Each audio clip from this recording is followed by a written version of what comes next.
Ce sera Noël bientôt, un Noël bien spécial. On va s'en souvenir de ce Noël 2020, de cet avant 2020, puisque nous sommes marqués par cette pandémie. Il y a beaucoup de portes qui vont demeurer fermées. On ne pourra pas accueillir des amis à la maison, les gros rassemblements familiaux, ce ne sera pas possible. Et même dans nos églises, on ne pourra pas avoir des grosses chorales comme l'an passé. On va s'en souvenir. Il y a des portes physiques qui vont demeurer fermées, malheureusement, à cause du virus.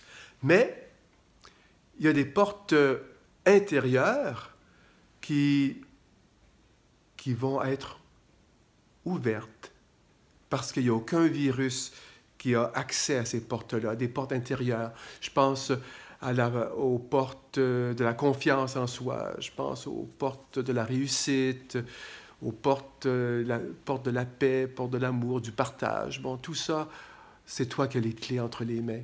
Et il y a d'autres portes que l'on ouvre, peut-être parfois des portes intérieures qu'on ne devrait peut-être pas ouvrir, portes de la violence, portes de la peur.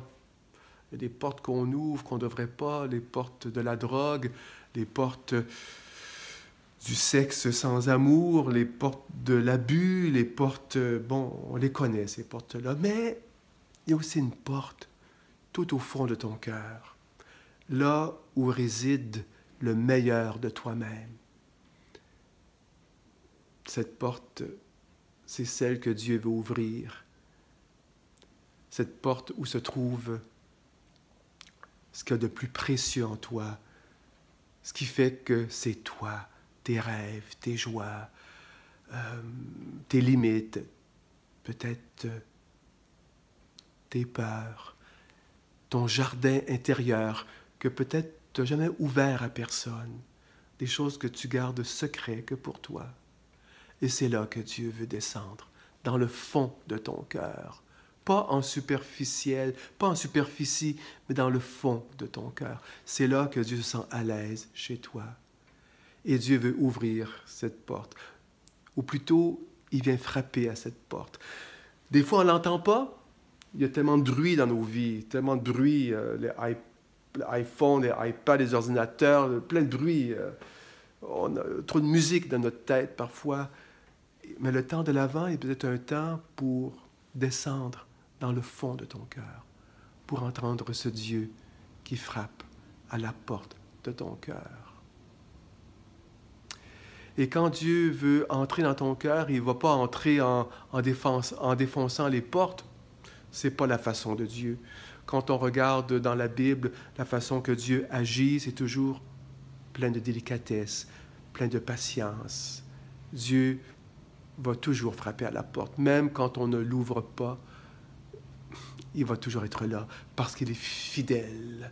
Il est fidèle. Regarde Marie, Joseph, les bergers, les rois mages, comment Dieu a fait pour toucher leur cœur. Regarde avec Marie, Dieu s'est servi d'un messager, un ange, l'ange Gabriel. Et dans ce messager, bien, Marie a reconnu l'appel du Seigneur, l'appel de Dieu à lui ouvrir son cœur pour devenir la mère de Dieu, la mère de Jésus. Un messager, un messager. Dans notre vie, on rencontre des gens qui sont peut-être des messagers de Dieu, des gens qui m'invitent à me dépasser, à sortir le meilleur de moi-même. Et peut-être que toi, tu es toi-même un messager de cette bonne nouvelle. Regarde Joseph. Joseph, lui, c'est à travers un rêve que Dieu est venu le toucher. Hein? Un rêve. Hein? Un rêve, on peut l'ignorer. Ou peut-être un rêve peut nous révéler des choses sur soi, nos intuitions, des sentiments profonds. Et c'est à travers un rêve que Dieu est venu toucher le cœur de Joseph pour accueillir Marie, Jésus. Et regarde les bergers puis les mages. Ben, Dieu s'est servi d'une étoile. Une étoile qui apporte une lumière, une étoile dans ta vie. Qu'est-ce qui vient apporter un éclairage nouveau